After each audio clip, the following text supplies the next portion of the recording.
Welcome to Oceanside Chat, Light Beyond Generations. This podcast was created to inspire, motivate, and provide insight through industry professionals sharing personal stories, career aspirations, and practical advice. Our team is not afraid to take risks and try new things. This episode was recorded live in the classroom, as evidenced by the echo. We hope to use this as a learning experience to improve our sound quality for future releases. Our guest is Dr. Paul Roben, the Associate Vice Chancellor for Innovation and Commercialization at UC San Diego.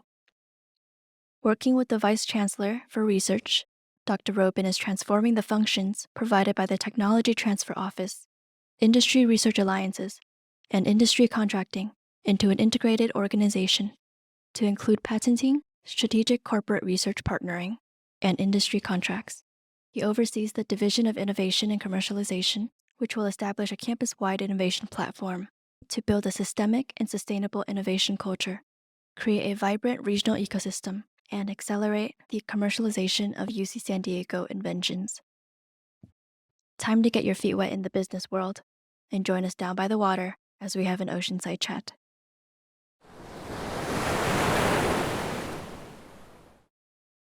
Season 3 premiere, Building an Innovation Ecosystem.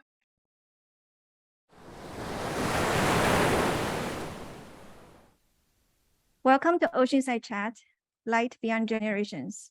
I'm Helen Wang, the host and the creator of the program. We are recording this episode live in the classroom at the University of California, San Diego. Students in my class, Innovation to Market, will participate in today's discussion about building an innovation ecosystem. History shows that college produce entrepreneurs. Every year, PitchBook ranks global universities based on the number of funders whose companies received the first round of venture funding. From January 2006 to October 2021, Stanford and the University of California, Berkeley topped the list of undergraduate programs last year, and Harvard took third place. Founders from those schools were also behind 3 of the largest IPOs in the past year. For example, Robinhood, their founder came from Stanford. DoorDash, founders came from Stanford and UC Berkeley. To put things into perspective, UC Berkeley has cumulatively produced more than 44,000 founders, and Stanford has more than 38,000 founders. Among the top universities, UC San Diego ranked number 28 last year. So today, I'm thrilled to speak with Dr. Paul Roben, the Associate Vice Chancellor for Innovation and Commercialization at the University of California, San Diego. Paul, welcome to the show. Thank you. What is non-negotiable in your life? Non-negotiable in my life. I guess you got to do things for the right reason. Right? You got to do this to improve people's lives at some level. And if you're not doing that, don't do it. And that to me is totally non-negotiable. From across every aspect of what I happily have the responsibility for here at the university. It's everything from negotiating legal agreements to help students do all sorts of stuff, right? At the heart of all that, you have to be doing this for the right reasons, and the right reasons is that you want to improve people's lives. And if that's not the case, I'm not going to help. Do you always know the right reasons when you were young, or does that acquire experience and knowledge and wisdom when you just try more things and fail and learn? I think when you're younger, you think you know everything. It doesn't mean that you're not driven by the right stuff, though, right? I think you can always be driven by the need to do things the right way, but you're not going to know everything at the time. Yeah, so it's an evolution, it's a process. It's an evolution. Also, the society environment changes too, right? So what's right in the past may not be right in today's society or future. Yeah, no, absolutely. I mean, you guys are all young. But then that's part of entrepreneurship as well, right? Most of entrepreneurship is surrounding yourself with the people that can complement what you can do so that you can move things forward. So I love the analogy that life is like a book and each of us is the author. You have been writing a fulfilling and exciting book. Just to name a few, you earned a PhD in Ireland, studied as a postdoctoral fellow at UC San Diego, founded startup companies, mentored entrepreneurs, and integrated and transformed the Innovation and Commercialization Office at UC San Diego while serving on Ireland's Innovation Task Force. In other words, you have experiences and insights from industry to academia to government in the domain of innovation. That's quite unique and pretty cool and also unconventional journey. So if you were to pick a name for your book, what it would be? When I grow up, I think all that reflects is that I haven't figured out what I want to be when I grow up. Right. No, but I mean, what I really like about it is I love innovation because innovation is just people who are driven to make a difference. But when looking at it from all these various perspectives, government, academia, private sector, and so on, you just learn so much. You learn, the first thing you learn is that you know less and less as you get older, but you're just learning all the time. So that's why I love going from one sector to another to another.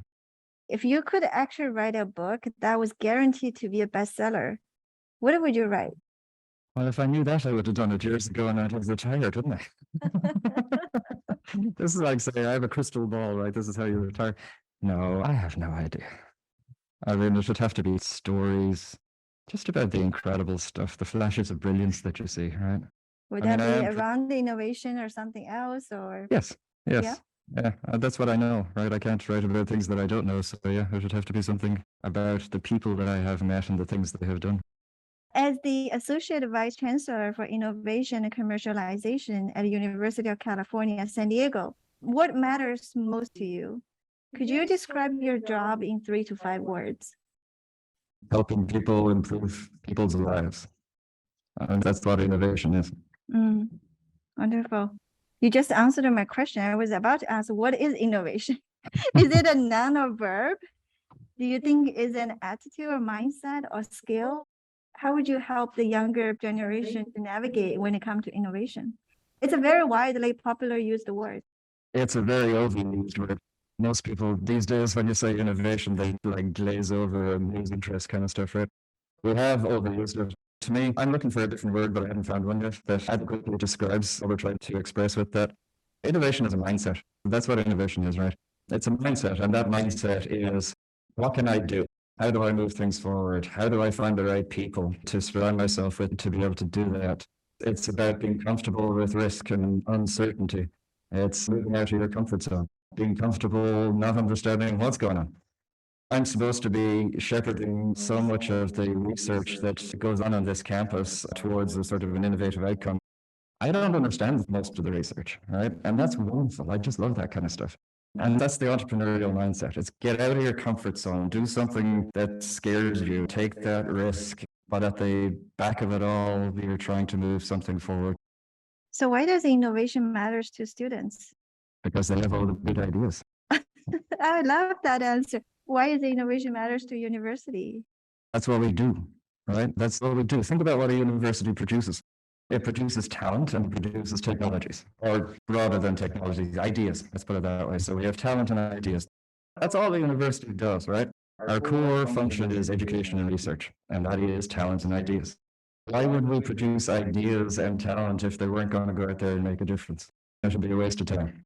We need to be producing the innovation workforce of the future. What does that mean? That means those capable, creative, collaborative, risk-taking people that are going to change the world. And if that isn't what a university does, then who's going to do it, right? So that's why it's important. Why is innovation important for community? Because look at how our society has changed over the past 20 years. That is innovation. And you guys wouldn't believe what it was like when I was growing up, you know, the lack of stuff. We didn't even have cell phones. I mean, the first time that I saw a cell phone and then it could link to this thing that started with www, right? I mean, wow, it changes the world. And it doesn't always change it for the better because technology is neither good nor bad. It's just how we use it, right? Social media is a really good example of that. Some uses are really good. Some uses are really, really bad. But that is the journey of innovation. And if we don't get out there and at least create the technologies and then hope that society is able to catch up with that and find uses while getting rid of the bad uses, if you like, then we're never going to move forward. And that's good for all of us, right? UC San Diego, we talk about idea to impact. Could you give us an example or story that really demonstrate that? Yeah, so Josh is a guy over in the DIB, which is the innovation building, right? He went down to Mexico. And he visited one of these orthopedic centers and he saw that people could not afford to get prosthetics. There were so many people who needed prosthetics, just could not afford them. There's wonderful things out there. They cost $20,000 and they're great, but nobody can afford them. So he came back and he said, we need to change that. So he built himself a 3D printer and he started printing prosthetics. These are low cost, couple $100 at most prosthetics. He then hooked up with a clinician over in the health system there who was from Ukraine. So they went off to the Ukraine and they brought 5 of these prosthetics with them and they hooked them up to soldiers who obviously needed them. And they had them working within 2 days. Well, Zelensky found out and he said, you come back and I will help you to set up a manufacturing of these things because 5 is great, but 500 will be a lot better. And ever since then, he's raising money. He's printing prosthetics over in the center over there. We're really trying to help him to ramp up. I mean, that's impact, right? I love this story because it's not just an innovative idea, but it's impact helping people who otherwise couldn't get the help. There's lots of prosthetics companies out there who are producing things that nobody's ever going to be able to afford to buy. So this guy was driven to do it, but to do it in a different way. And that's why I love that story. He's been on NPR a whole bunch of times. So you probably hear his story every now and then. And you guys can come on over to the Innovation Building and meet these people and see what they're doing. Oh, the invitation is out there. Yeah, absolutely. Wonderful. How do you define innovation ecosystem? Yeah, that's a really hard one. I mean, it is a collaboration of people moving things forward. What does that mean? Can mean a million different things, right? At the back of an ecosystem is, or at the heart, I guess, of an ecosystem is the fact that none of us can do all of this by ourselves. There are so many aspects to moving things forward that you need. If you're just starting a company, right, you need the finance people, the people who can raise the money, the people who can do the administrative stuff, the people that are the technologists, the people that can go out and market. That's just a very simple example of the fact that if any of you think you can do this all by yourself, you're going to fail. You need to build this community of people around you, even for a single company. But to do that on a regional level is another step up again.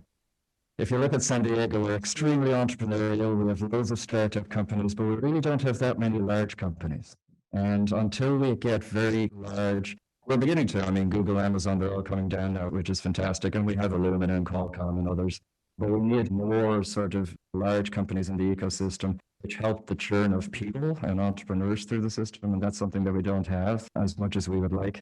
We need more venture capital down here and so on. So these are all the elements you need on a regional level to be able to really move an ecosystem from the level we're at now to, say, the Bay Area. So where we're doing 10 billion in venture capital, they're doing 50 and 60 billion. And that's because of the ecosystem that they have, right? And it's really just this collaboration of people and movement of people and funding and ideas. That's really what an ecosystem is. Yeah, so definitely people first. But if you would break down to some major components of the ecosystem, you just mentioned about people. You also mentioned about the capital funding, right? What else do you think is important? Mobility. Mobility is incredibly important. It's mobility of people. You go up to the Bay Area quite often, you get an Uber. The person driving the Uber is just between companies, right? That's the next level, if you like, of entrepreneurship in an ecosystem. So you need this mobility of people, people who are willing to take risk and move from one thing to another. You need the mobility of capital. That's incredibly important. You also need just infrastructure. So we need space. Right now we have about 3 million square feet of lab space, wet lab space under construction in San Diego, which it's about time, frankly, because we just didn't have enough of that. You need space at all sorts of different levels, right? If you're starting a company, you need your first little piece of space, which might be a few desks. You then need a couple of thousand square feet. Then you need 10, 20,000, and then you need your own building, right? It's this graduation of space. I was just over in the Netherlands with the mayor doing one of these trade meeting things. And that was one of the pieces that was identified as being key in order to facilitate this kind of highly mobile ecosystem. Yeah, so you need infrastructure that create a collaborative, creative, innovative environment. What about culture? Well, the culture is kind of what I alluded to. You know, I hate talking about the Bay Area because, frankly, I think we're better and certainly nicer weather. But the culture is there, and the culture is around mobility. It's around what's the next thing? What can I do next? It's really about this mobility of thought, mobility of people. That's what we're trying to create across UC San Diego. The chancellor said that every single one of the 43,000 students on this campus needs to have the opportunity, at least, to experience entrepreneurship in some way or another, just like you guys are here today, right? That's what will create the culture. Now, not everybody in the world is going to be an entrepreneur. And, that different people are going to express that differently too. Some will be an entrepreneur in Pfizer or GE. Some will start their own companies. Some will go down to City Hall and change how they work in entrepreneurial and innovative ways. But at least everybody on the campus needs to be exposed to it in some way or another, and that's what will drive an entrepreneurial culture. Very interesting. So how would you view the university within the community? What role do we play? Oh, if we weren't here, the community wouldn't be here. I mean, bottom line, really. If you look now, where is the innovation ecosystem here in San Diego? It's in large part within 5-6 miles of this university. And why is that? Because the talent is here, because you guys are here, right? You guys are the ones who are going to go off and feed the system in terms of bringing new ideas and so on to the whole system. And the companies know that. And that's why they locate them so close to here. They like to be beside the professors. They like to be beside the capabilities that we have and so on. The university has absolutely driven this, and I don't think anybody would disagree with that. I don't think our innovation sectors would look like they do if it wasn't for the university. Yeah, so according to what you described, the successful examples, it feels like university is a source of innovation. The source of innovation, meaning both the people and the ideas, yes. So you took over this position in 2015. Yep. What is the evolution that you have seen since then? So the first day that I came to the campus, the chancellor brought me into his office and he said, so this is what I want. I want you to get out of the way. It's kind of interesting when your boss on the first day says, get out of the way. So what he really meant by that was the university needs to make it as easy as possible for entrepreneurs and innovators to take ideas into the private sector or the public sector, or wherever you want to bring them, and have the impact that you're looking for. Historically, large universities 10, 20 years ago were kind of hard to deal with if you were a company or out in industry. So he said, right, you need to change that. So we've done a lot of things, and I can get into details on that, but I think we're in the right direction. We're certainly not there yet. But we've doubled the number of startups that come off campus in the last 5 years. We've doubled the number of licenses, and the license is just transferring technology into the private sector, right? We've doubled the amount of money that we get from industry to do research now. It's about 250 million a year or something like that. So these are just indicators that at least we've managed. We're on the right road in terms of breaking down all barriers, making it completely fluid between us and all of the community around us, so that this talent and ideas can get out there and society will feel the impact. Because if you think about it, at the end of the day, we spend about $1.6 billion a year on research at this campus. Most of that is your money, right? Because it comes from the federal government, which is taxes. It's the public's money. So we need to ensure that that money then comes back in terms of benefit to society. So that's a major part of the change over the last 5 years. But the other side, which we're only really building up now, is the entrepreneurship infrastructure for undergraduates, to make sure that, as I said previously, every single undergraduate has an opportunity to be an entrepreneur, however they want to be an entrepreneur. And that piece it's on its way. I'm not happy with it yet. Ask me in 5 years, and I hope that we will have one of the most entrepreneurial cultures in the country, but we're getting there.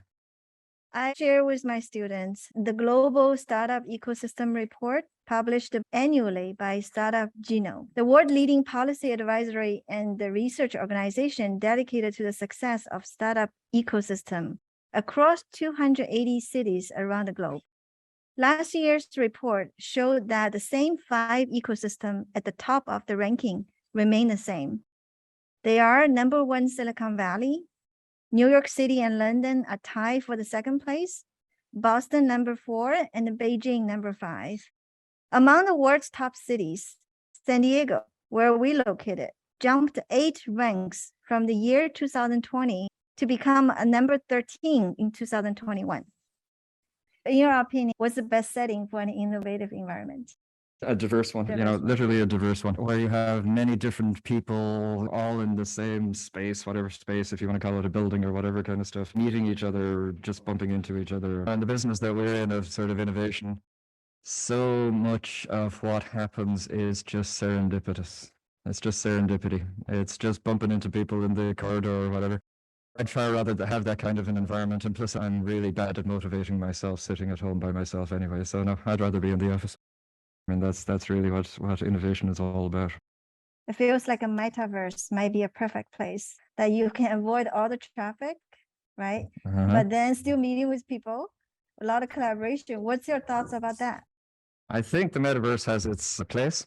That's a very interesting question, by the way. I think the metaverse has its place, and I think it's going to have a bigger and bigger and bigger place as time goes on and as companies figure out how to use it appropriately. Like any other technology, though, it's not going to supplant any other technology in some ways, right? There is always going to be a place for personal, physical interaction.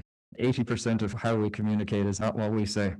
It's whether you're leaning forward or backward, whether you're scratching your ear or looking at the ceiling, whatever. Most communication is actually nonverbal, so there will always be a place for that. Zoom has enabled us to do things which are fantastic over the past couple of years, so that has a place. The metaverse gives you a much more interactive environment at a distance. It's not anywhere close to there yet, though. I mean, for those of you who spend a lot of time in the metaverse, first of all, you don't have any legs, right? So that's kind of weird to start with, but the technology just isn't at that point yet, but it's going to get there.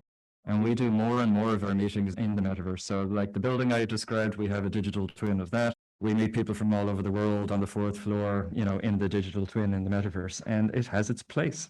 There is actually a sense of community when you're in there, but will it supplant the need for us to meet physically? No. But some of the applications for the metaverse are amazing. Can you give us an example of the application? Well, just looking at the campus, they're training surgeons in the metaverse and have shown that it's more effective and quicker to train surgeons in VR than it is in using the mannequin sort of way that surgeons used to learn. They are developing therapeutics in the metaverse, so you can have somebody in Paris, Tokyo, and San Diego all standing in the same room around the same protein, fitting small molecules into it and developing therapeutics. And there's a student, an undergrad, who actually started a company around that and has lots of contracts with people like Pfizer, right? So it's not dummy stuff. There's archaeologists that are using the metaverse. It just goes on and on. I think as people learn how to use it, I think you're just going to find more applications. And maybe that's our job, is to help our student population become comfortable with that so that they are the ones with the ideas. They're going to figure out how to use it. When you were just talking about it, I thought it was just fascinating that how many dimensions that we're exploring these days. First of all, we have this physical world, right? And then you mentioned Zoom have this virtual world, and metaverse is another dimension. We have one of the guest speakers coming to talk about the future of space. Yeah, so we have Axiom is this company that's doing the space station, right? The applications that are going to be in space, it brings a whole new dimension to the development of technologies across all sorts of different sectors. I did again mention Katrina, who's thrown therapeutics up into space to see how they behave in a zero-G environment, which actually tells us a lot of things about cancer, about aging, about all sorts of other stuff, right? We did a webinar there a while back of what has space done for me lately. It is incredible the number of things we use on a day-to-day basis that were developed initially in space. So that's another one of these spheres, I guess, that we need to keep an eye on, right? Yeah, definitely. More frontiers for innovation as well. Mm-hmm. That's fantastic. As the Associate Vice Chancellor for Innovation and Commercialization at the UC San Diego, how would you measure performance and success? Well, how I would measure it and how my boss would measure it, right? Lots of different ways to measure things. Everything you do, you measure at different levels. There are the sort of pedantic, these are the measures of commercial success for a university. So that's all measured in the terms of the number of inventions and licenses and startup companies and all that kind of stuff. On another level is how many people's lives do we touch, right? So how many students have gotten benefit from the types of things that we do? That to me is actually more important. And actually that's the thing that's the most important to the Chancellor as well. He wants every one of our 43,000 students to have the opportunity to experience entrepreneurship, as I defined it. Not necessarily starting a company, but entrepreneurship, right? So that to me is the most important. But then on a long-term thing, how do you measure success? It's not rankings. I mean, lots of people are concerned with rankings. I'm not concerned with rankings. It's really, what difference did we make? You know, what did our students and our faculty go on to do, and what difference did we make? And did we have any part in helping to shape that person or that individual to allow them to go off and do that? That, at the end of it, is what's really important, right? Mm-hmm. How many patients were cured by things? How many high-paying jobs were created in San Diego? What impact did we make on homelessness or immigration? But, you know, did we have some small part to play in making the world a better place? Just like the stories that you shared earlier, right? The entrepreneurship from UC San Diego made real impact. Mm-hmm. Mm-hmm. Yeah. That's beautiful. Speaking of the region, what are the top strengths and unique feature of the San Diego region? You can measure that in so many different ways. Ultimately, we're one of the most entrepreneurial regions in the world by all sorts of different ways of looking at it. People translate their ideas to real impact through startup creation in this region more than in just about any other region on a global level. What we do here probably better than any region in the country, actually. We're not stuck in any one lane. So we are not the best at innovating in a particular technology. If you think about Silicon Valley, you can think about what they do. You think about Boston, you know what they do. San Diego is really, really good at is innovating in the space between existing technologies and around the edges of technologies. So we're driving digital health, for example. That's data, and it exists somewhere between engineering and health sciences. We're really good at that. We're creating new sectors and new disruptive technologies and so on. What I like to say is to investors, if you want to invest in today's technologies, go to Silicon Valley. Have a nice day. If you want to invest in tomorrow's technologies, come here, because San Diego is creating the technologies that haven't even been invented yet. I think that's really our strength. The other thing about San Diego is it's the most connected area I've ever been in. Ireland, which is where I come from, is about the same size as San Diego. And they say, well, how is San Diego so successful? And my answer is everybody talks to everybody. You will never knock on a door in San Diego and not be let in. People pay back, they pay forward, they pay every which way. It's a really, really good place to be. All the way from the top CEOs of the biggest companies here in San Diego have this sense of responsibility. People help them to get to where they are, and they do pay that back. So it's a great place to be. What are the top challenges within the region? We don't have enough big companies. We have big companies, certainly. I mean, we have Qualcomm, Illumina, Thermo, these kinds of companies, Viasat, but we don't have enough of them. One of the big advantages of the Bay Area, for example, it has Google and Amazon and Facebook and all these places, right? And the churn and the mobility of people, they're going from one job to another. And as they're driving from one company to another, they start a startup, right? There's this massive mobility there that is only made possible by the fact that there's a huge employment base in the big companies. So that's something that we certainly is a challenge for us. We just don't have enough of them. Now, Google and Amazon and these guys are coming down now, and I hope they'll increase their footprint. I was just on a trade mission over in Europe, and there's a lot of companies looking at us now because we're getting more visibility as a region, and I hope some of those companies will come. There's a company called ASML. It's in the Netherlands. It is the company that makes all of the machines that make chips. There's one company in the world that makes these machines that makes chips, because each of these machines costs about $1 billion, right? Absolutely mind-blowing stuff. And they have just opened a facility here in San Diego and are going to hopefully employ thousands and thousands of people. That's the kind of stuff that we need more of. That is a bit of a challenge for us here in San Diego right now. But why do you think this challenge exists? I think it's because of the way that San Diego grew up. The tech industry here came from Erwin Jacobs, a UCSD professor, right? Started Linkabit, went on to be Qualcomm. And as that company grew and changed and morphed and so on, people came out of it and they started their own companies and they became investors and so on. And the whole tech industry grew up.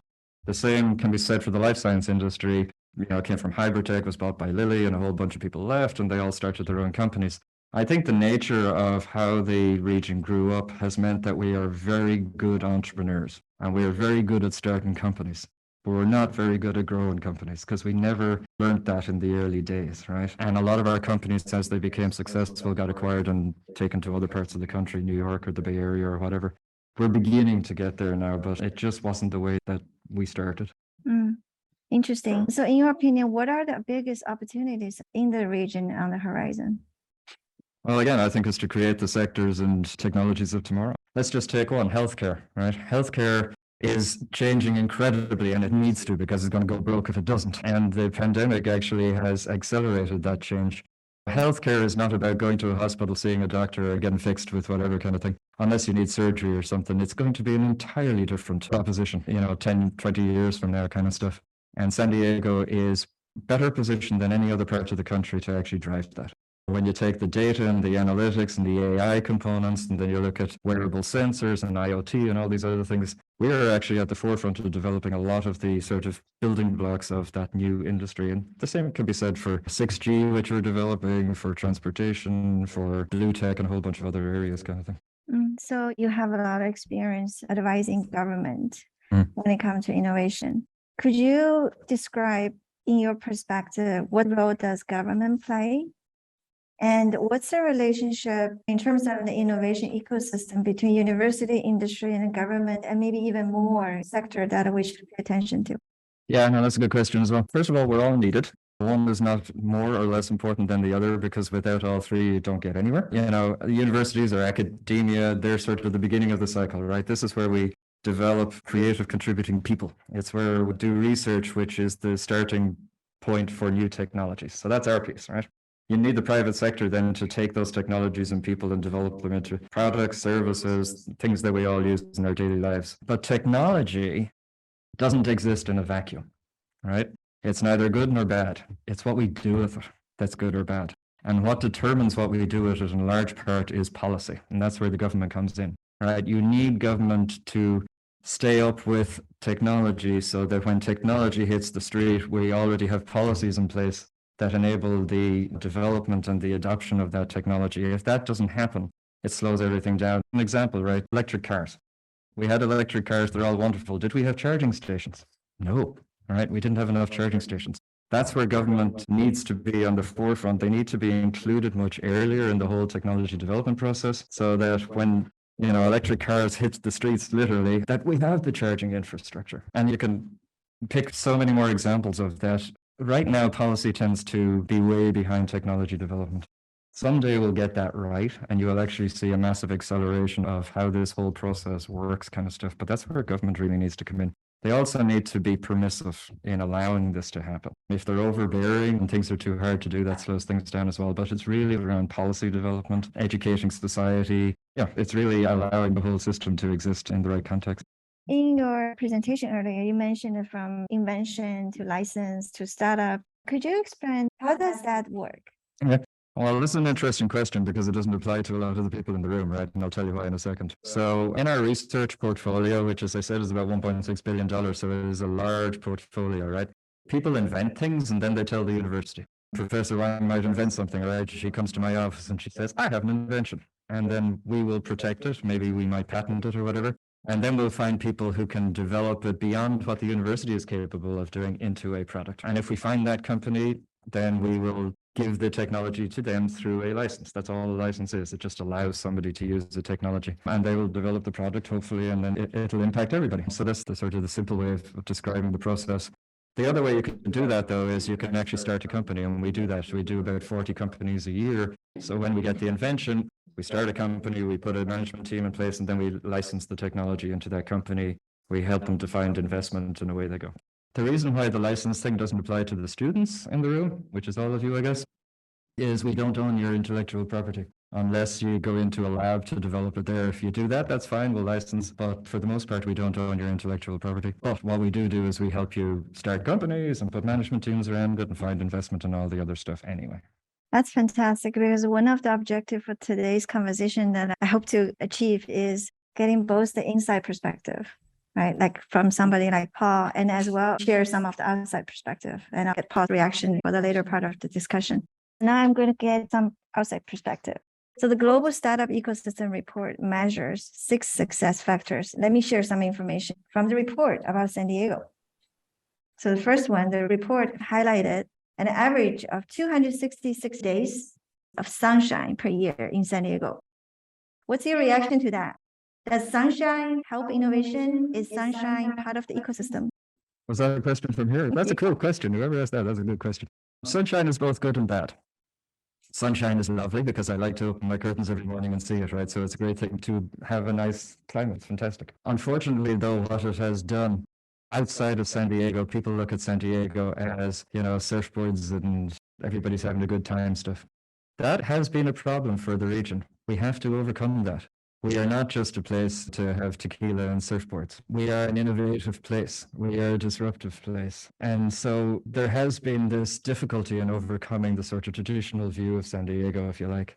However, can we use the fact that we have good weather? Absolutely. If I'm a CEO starting a new company and I can put it anywhere in the world, well, tell them that there's 260 days of sunshine. That's fine. But it unfortunately has historically actually been an impediment for us in terms of raising visibility and credibility in the innovation world. Another thing that the report highlighted in 2021, as you also mentioned, San Diego County raised a record $9.6 billion in startup investment, which is up 55% from 2020. 2020 number was also a record. So since you became the AVC for innovation and commercialization, Do you see a trend of increasing funding for startups in this region, and why? The answer is yes, I have seen that trend, and thank you for attributing any of that to me. It's not me at all, but I like that. There has been an increasing trend over the last even 30 years. One thing you have to realize, though, with these trends, it's not just continuously goes up. So I've seen boom, bust, boom, bust. This is what happens. In the 80s, there was a bust. In 2002, there was a bust. Like the stock market, right? The stock market does exactly the same thing, and it's probably for the same reasons. But overall, has the trend gone up? Yeah, absolutely. And in the last 5 years, I've seen it go up more dramatically than ever before. We hardly ever broke $1 billion here up until about 5-6 years ago. And now we're close to doing 10. We're not going to do close to that this year. The markets just don't support that. If we do 5 or 6, we'll all be very happy here. But that's just the nature of the market. But yes, I have seen it go up. And even for the university itself has doubled the number of startups that it does. I don't know what the factor is in terms of what they've raised in capital investment, but that's trending upwards as well. So, yeah. So what's driving the growth? What's driving the growth? I think we are getting more recognition, actually, because most of that money comes from somewhere else. That's another challenge we face as a community. We don't have enough homegrown investment houses here. So most of that money is actually coming from somewhere else, New York, San Francisco, and so on. And I think that's been driven by an increased recognition nationally and globally that this is a place to pay attention to. And that is because of the hard work of a lot of people. That's a regional effort that doesn't happen, on Tuesday, right? This takes years of people working really hard, sort of raising visibility across the globe kind of stuff. But I think finally we're getting the recognition we deserve, frankly. So you mentioned about in the last 5 years. I'm curious, do you think pandemic play a role? Yes, absolutely it did.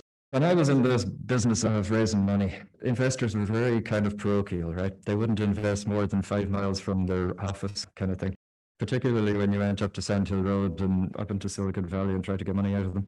That isn't the case anymore, and I think that trend was accelerated by COVID.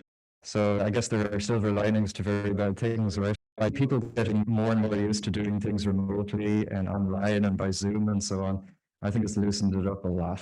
And I mean, this is conjecture, maybe, I have no data to back it, but a lot of people would agree when I have these conversations. But I think that it has helped the money to flow basically to this area. I never got big deals for the university 5 years ago from New York. Now we have big deals from New York and the university, right? So, and that happened over the course of the pandemic. So. Wow, lots of opportunities. That's great. The report also credit the success of San Diego region to strong life sciences, and further pointed out that San Diego is in the top 12 markets in the U.S. for life sciences. And I know you are one of the leaders in that area. Could you tell us more about it? Well, San Diego is extremely strong in life sciences because that's its history, right? That's what we were born doing, was life sciences. The investment has gone up. The companies that are coming out are really good. They're making products. Life sciences is about clinical development to a large extent, whether you're doing diagnostics, devices, or therapeutics. We can see just by the number of trials that are getting done and approved and so on, that we are now getting more and more products on the market than just about any region. I would say number 12 is underselling us, actually. I mean, I'd say we're probably 3, 4, 5, somewhere in there. But this is the problem with rankings as well. This is my one bugbear, right? Rankings, oh God. It depends on what they're measuring. I can find a ranking out there to tell us anything, right? But I think the reality on the ground is that we're doing more companies who are raising more money, who are developing, which is the important piece, solutions for our patients at a faster rate now than we ever did before. What do you think about the clean tech sector in San Diego? The report mentioned that sector has an economic impact of $8.2 billion. Yeah, Clean Tech San Diego was only started 11 or 12 years ago. And then it was a sort of an aspiration to be a center of clean tech. And now you have those statistics. And I think it's great. And it's true. I work a lot with the clean tech sector. One of the things that I like about it, apart from the fact that it's driving a lot of jobs and so on in the region, it is about sustainability. It's developing energy solutions and other solutions which are directly relevant to climate change and all the things we need to be doing. So it's not just bringing good jobs to the region, it's solving big problems for us, which is great. In your opinion, what are the top reasons to move a startup to San Diego? The environment that you find yourself in, the other people that are doing this. Now we also can back that up with the funding that you'd be able to raise here. Before, that was a difficult argument to make because if you're a tech company, really, it was hard to make the argument that you shouldn't be in Silicon Valley. That's not true anymore, happily for us. But it's really the environment you find yourself in. The talent that is coming out of the universities, that's you guys, is a huge factor. And that's why people like Google and Amazon are coming down. But it's also why I get people calling up from all over the world asking exactly that question, right? I would say that you have one of the most entrepreneurial, connected, collaborative environments that you'll find anywhere. You'll be able to access the talent that you're going to need to be able to grow your companies here, and you will be able to access other stuff. I mean, the capabilities of the university, right? We have a lot of equipment here that a startup couldn't buy ever. If it's a $10 million piece of equipment, there's no way they're going to be able to afford it, but you can access it here, that kind of stuff, right? So you have a lot of the support that you need basically to grow your company, I think. To share with everyone what the report actually mentioned two top reasons.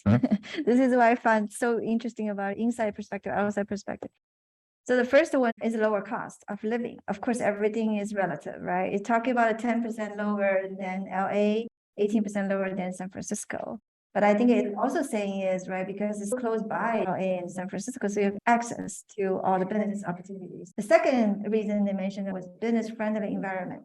For example, talk about reduce the permit processing time, online business portal. Do you feel like the local government is doing enough to support this innovative culture?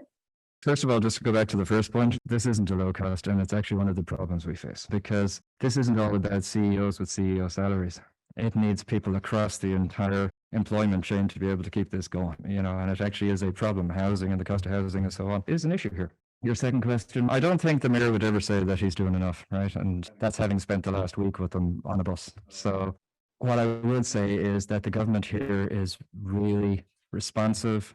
It's really open, it's really communicative, and it is working very closely with the innovation community here, including the universities, to do what they can to make this stuff happen. If any of us basically said, yes, we're doing the perfect job and there's nothing left to do, we should be fired, right? And I think the city would say the same thing. There's still a lot to do, but they're not in denial, or they're not avoiding the innovation community or any of that. They really are working very closely with them to figure out what that's all about. I mean, we had a long discussion with the developers because space is important, right? You need space to accommodate companies at all sizes of growth. And the mayor was really open to a lot of the ideas that there was there to really develop that kind of thing. So these are the kinds of things that I think local government is good at. I mean, Carlsbad has an appointed a chief innovation officer, and you could see the mayor going, if any city government is going to be supporting the innovative ecosystem, it has itself to be innovative as well. And there is a huge recognition of that as well. And I think that they're doing all the right things to get there. Okay, back to the report in terms of time to exit for startup. For San Diego, time to exit is 10.1 years compared to 7.6 years in Silicon Valley and 9.4 years globally. What are your thoughts about that? You can't compare apples and oranges. We are a life science hub, right? The amount of money and the amount of time that it takes to go from an idea to a therapeutic is a lot, right? Frankly, if you're looking at software, you can go from idea to market in 2 years or even less, right? So that kind of comparison to me makes absolutely no sense because it's been done in a vacuum. What are the types of technologies that are being developed in Silicon Valley or Boston or anywhere else? That's going to, in large part, impact the time to exit. So I'm not saying the comparison was good, bad, or otherwise. I just think it's a meaningless comparison because the types of technologies that are being developed are very different.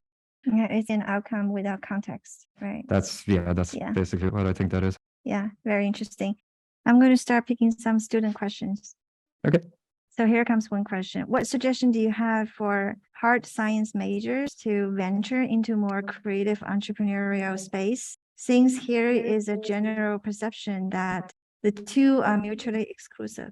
So what you're saying is that science and this kind of innovative thing are mutually exclusive. I'm also curious about where that perception comes from. So Paul, would you expand from your perspective? What is the relationship between science and innovation? Yeah, I'm surprised by the question in some ways because science is the first step in some ways, right? Science leads to invention. Now, invention is just invention. It's not innovation. What's the difference? Invention means I've invented something, yay. But is it useful? I mean, can somebody actually turn it into something that's going to have the impact you're looking for? That's the innovation piece, right? It's turning this invention that you created into impact. So that's going from invention to innovation. Science generates inventions. We get about 400 or 500 inventions disclosed to the university from professors every year. And then it's our job to sort of say, okay, well, this could be innovative or not. And innovative meaning, can you then turn that into something that has impact? So it's a continuum. It's not exclusive, one being exclusive of the other. One can't live without the other. If you don't have the invention in the first place or the idea in the first place, then how are you going to have any impact, right? If all you have is the idea and, you don't turn that into impact, well, that's fine, but we're not talking about innovation. So it's a continuum to me where they're absolutely dependent upon one another as opposed to being exclusive of one another. Yeah, I think what you just described is another way to look at the process for innovation or the ecosystem for innovation. There's a source of innovation all the way to a real impact to the world, right? And there's many steps in between. But sometimes that you might see some good ideas, the impact already happened. But if you're really looking back to the source of the innovation, oftentimes science is the foundation for that. I will also say that science doesn't have to be. The arts, the humanities, the social sciences, theatre, dance, all can have impact. Impact can be so many different things. And it's something that I try very, very hard to make sure that people leave with that impression as well. And I don't know where you guys sit in all of this continuum, but we need everybody. The difference between having 4 engineers, I'm sure there's engineers here, right? So no offense on this one, but 4 engineers around the table are going to come up with one answer. If you throw in a historian or an economist or somebody into that table, you're going to get a different answer. I don't know which one is better, but you need that diversity because that's how you get true disruption. So just want to make the point that STEM is extremely important, but so is everything else. That actually perfectly leads to the next question asked by a student. How do you form a great team? How do you know they are the right people to work together with? Yeah, that's a good question. So some of the programs that we run over at what we call the Basement, I don't know if you guys have heard of this, but the Basement is actually the main undergraduate entrepreneurship program on campus, and it runs now out of the Innovation building that I described. The programs that we run there actually have workshops and seminars where people from the outside come in who are experts in leadership and team building and describe the process that you go through to build a team that works well together, that is impactful, that has the outcomes that you want, and so on. So I'm not going to go into all that, but there are plenty of programs that will allow you to figure that out. To answer it another way, I've started a bunch of companies, and the ones that failed usually failed because the team didn't get on. The ones that succeeded because the people got on together. They understood the strengths of each individual, what they brought to the team. They also understood what they didn't bring to the team and what other people did. And this is very important to recognize. You only bring one thing, if somebody else brings another thing, and it's that sort of combination. And you'll see that in San Diego as well. There are teams of people who start company after company after company after company. And every time that they start the next company, the investors flock to them and give them hundreds of millions of dollars to do this because they know it doesn't matter what the technology is, that team is going to succeed. So this whole idea of creating the right team is possibly the most important thing. And for students, you won't have all the expertise. I don't have all the expertise. Nobody does. You won't even necessarily have access to it right now because you're going to need people who are entrepreneurs, who are finance people and all that kind of stuff. That's part of the process that we have at the university, is to help you through as far as you can, but then to bring people from the community to you so that you can build a team ultimately that you're going to need to be successful. Next question is, how can aspiring entrepreneurs best handle negative consequences due to taking high risks? I'm trying to figure out how to answer that one. I will tell you that you will fail, right? You will fail. And if you can't deal with it, don't do it. This is the process, though, of learning to be an entrepreneur. If you don't fail, you're not trying hard enough.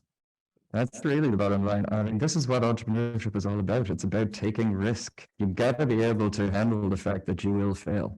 When I was raising money for my companies, one of the first questions that the venture guys would always ask me was, what's your last failure? And if you went and said to them, oh, I never failed, I'm brilliant, that's it. You see them just close their notebooks and glaze over for the rest of the presentation. You learn from failure more than you do from success, right? So that's how you should look at failure.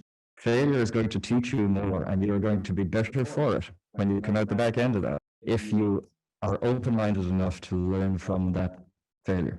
So failure isn't bad. Failure is only bad if you keep making the same mistake over and over and you don't learn from it, right? Failure is something you should actually welcome because you're going to learn an awful lot more from it. I can look back through, I did 3 companies in a row. My God, the first 2 were terrible. They were awful, but I learned so much from those first 2 failures. By the time you get to the 3rd one, then things are great. So don't look at failure as something bad. Failure is something you should welcome in because there's no better way to learn, basically. Do you think there is a lot of entrepreneurs today? In your opinion, do we need more? I think we need to think about entrepreneurship differently. I don't think that we will ever have enough. And I have a sense that that person will be looking at entrepreneur, the traditional definition of the word entrepreneur, as somebody who goes off and starts a company. Do we need more of them? Yes, I think we need more of the sort of traditional entrepreneurs. But what I really think we need to be doing is looking at entrepreneurship differently. And that's why I start at the very beginning of this of saying, we view entrepreneurship as people who want to make a difference. You don't have to start a company to make a difference, right? But if you are willing to get out of your comfort zone, if you're willing to take a risk, if you're willing to be creative, if you're willing to do all of these things, then you're an entrepreneur. And that's really how we have to view entrepreneurship. It's a much broader activity. It's people who have ideas that may be useful to people, that they want to get them out to have that impact that they want. So I don't know if that's really answering the question, do we need more? I think the corollary of that is, well, if we didn't have this, then all of these ideas would never go anywhere. You guys all have great ideas, I'm sure, right? Being an entrepreneur just means taking that somewhere and having the impact. The other piece to it is it needs to be more diverse. For example, the patents that are submitted to the patent office, only 15% of those patents have women founders. Only 3% have African American or Black founders. How can we possibly continue to be competitive the way the global economy is going, leaving out 60% of our population, all who have good ideas, right? So in terms of more, yes, I would say more. We need more people who don't have the access right now, because that's what's going to keep us competitive. And this isn't even from an altruistic, we need to bring all of society along, which we do. This is from a purely sort of economic perspective. There is no way this country is going to continue to enjoy the preeminence that it has up to now if we don't include those sections of our population that have been excluded today. I would like to offer a perspective about entrepreneurship. That's a skill required to solve problems. Problem is part of our life, right? So there's no shortage of problems. When you look at the progression of society and humanity, there's different problems. Do you think there is enough solution for problems that occur in our society? We just need to acquire that mindset and skill, keep solving problems. So this is why, regardless whether you're building a company, you're building a venture, you're building an idea, aiming for an impact, I think that's the skill that is essential to solving problems. That's entrepreneurship right there. Yeah. I mean, all we can do as a university is create the environment around people to allow them to flourish. It's kind of this idea of engineered serendipity, right? You create this environment and put the right people in a room and the magic happens. You can't drive ideas, you can't drive solutions, but you can create the environment to allow people with the ideas, bring them forward. We also have a question related to funding. So you mentioned earlier, San Diego is third highest city in terms of money raised in venture capitalists. So the question is how important being a top city to raise money versus not on the top list, how hard that will be to raise money. Yeah, when you're talking about the sort of the pure entrepreneurship startup stuff, you have to be recognized as being an innovative region or an entrepreneurial region. You have to be on the map or on the radar of the people with the money. If you aren't up there in the top 10 or whatever number you want to pick kind of stuff, you're not going to attract the capital. So it is extremely important actually to be recognized nationally as a very innovative or an entrepreneurial place, just so that the investors pay attention. And one of the positive outcomes, if it's possible, from a pandemic is that geography isn't as important as it used to be. And investors 10 years ago only invested in the Bay Area for the most part. That seems to have changed. And with all of us on Zoom and weren't able to travel and all that kind of stuff for a couple of years, that happily has changed for a region like us. And there seems to be a lot more money flowing south or from New York or from Boston or wherever than there was before. But we have to keep ourselves up there. We have to make sure our visibility is always high, so that if I'm an investor sitting in New York, I'm thinking, well, where in the country should I be looking at? San Diego has to be on that list. So what do you think is part of California? We have a lot of innovation hub, right? Like Silicon Valley, of course, and then L.A. is also another one, and San Diego. So do you think it is an advantage or disadvantage in terms of where San Diego is located in comparison to other top cities or regions that are very attractive for the venture capitalists? I don't know whether location is the key thing, but I think what San Diego needs to do is to differentiate itself from anywhere else, Silicon Valley or otherwise kind of thing. You have to make sure your profile's up there, your visibility is up there, and then differentiate yourself. And we can. We are about as disruptive a region as any. And what do I mean by that? We develop technologies at the intersections of what exists today, probably better than any other region in the country. Right? Silicon Valley is known for a thing, and it is really good at that. But it doesn't then develop around the edges of that as well as other places. Boston, very good at a thing, the life sciences. But it also doesn't. Whereas if you look at San Diego, we are known now nationally as probably one of the best places developing at the intersection of health and data, or health and engineering kind of stuff. So we work in those spaces between the sort of traditional established sectors to create new sectors. And I can see other things coming along in the metaverse and blockchain and other things which are going to totally disrupt a whole bunch of other sectors as well. And that's how San Diego needs to differentiate itself. If you want to invest in today's technologies, fine, go somewhere else. If you want to invest in tomorrow's technologies, come to San Diego, right? So that's where I think San Diego needs to be positioning itself more. And this isn't pie in the sky either. I mean, in a couple of weeks, I have the CTOs from Ford and Delta and Pfizer and all these people all coming together here to spend 3 days with us to learn about the metaverse. And why does Ford and Delta need to learn about the metaverse, right? I have no idea. But what I do know is if we get this right, San Diego should be the place producing the talent and the ideas that are going to facilitate what Ford and Delta and Pfizer and all these places need. And so that's how we're going to differentiate ourselves. So at Oceanside, we emphasize on this multi-generation, cross-generation learning, right? So given your experience, I'm very curious when you look at entrepreneur of the past, current, and future, do you think there is an evolution of things are different? Of course, there will be something stay the same. Could you elaborate your understanding of that? Well, I mean, everything that we do in the programs that I'm responsible for, all of that programming is delivered by practitioners, not by faculty, no offense to faculty, but it's people who are actually doing it now.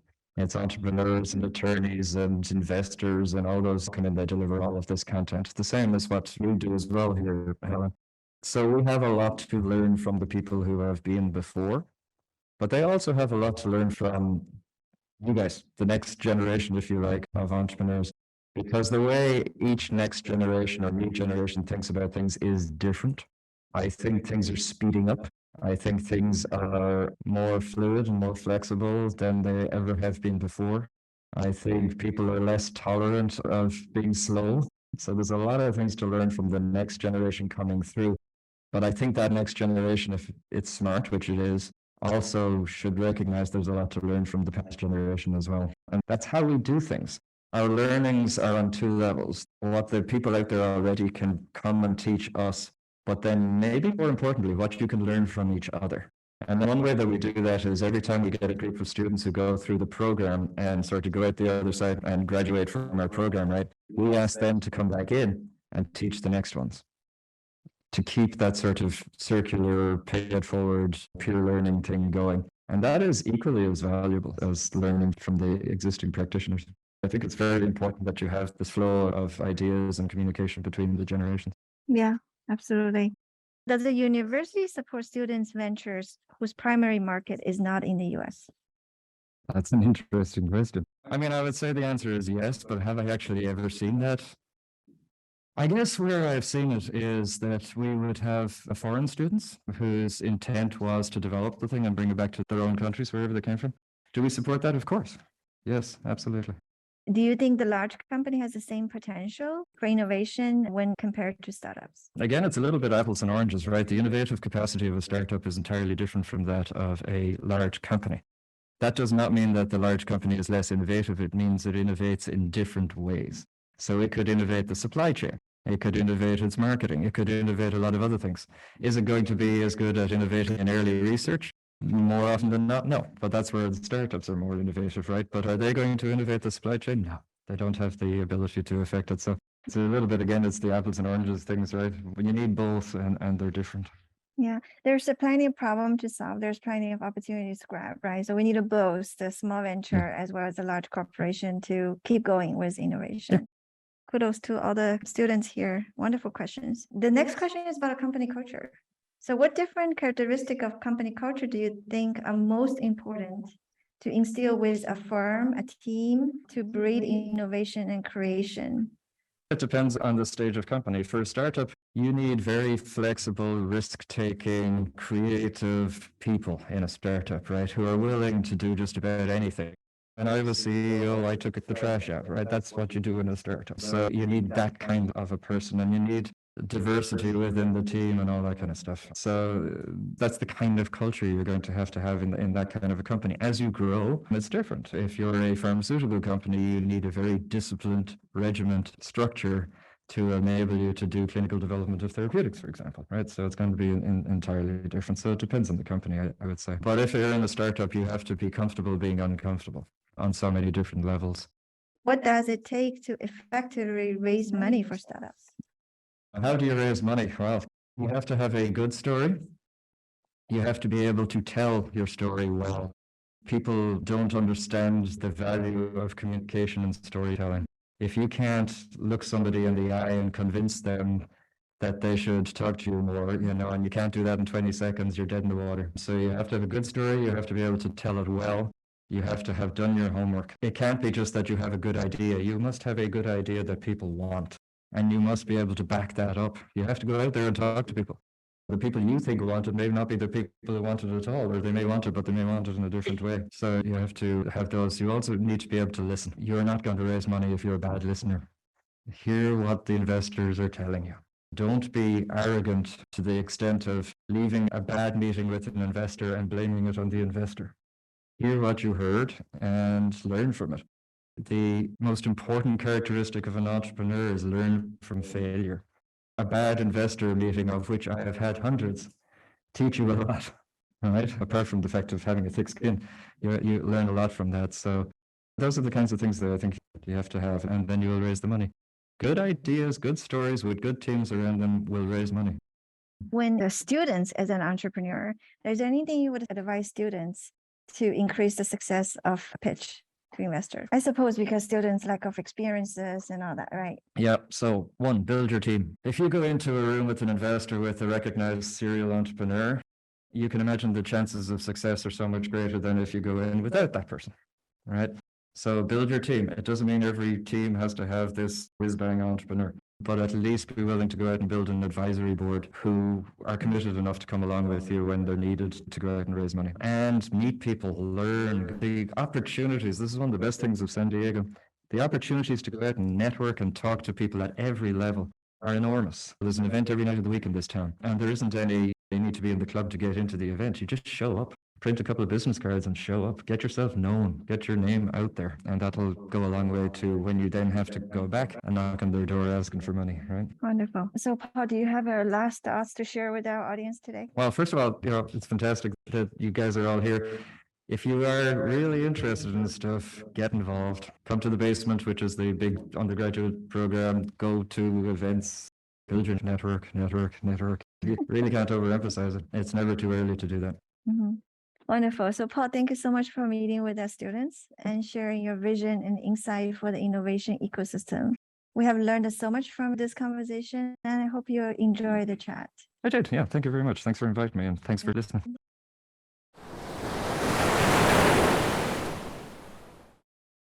Thanks for listening to Oceanside Chat. We hope you enjoyed this conversation. If you liked it, please share this podcast and stay tuned for our next episode. We'll see you later.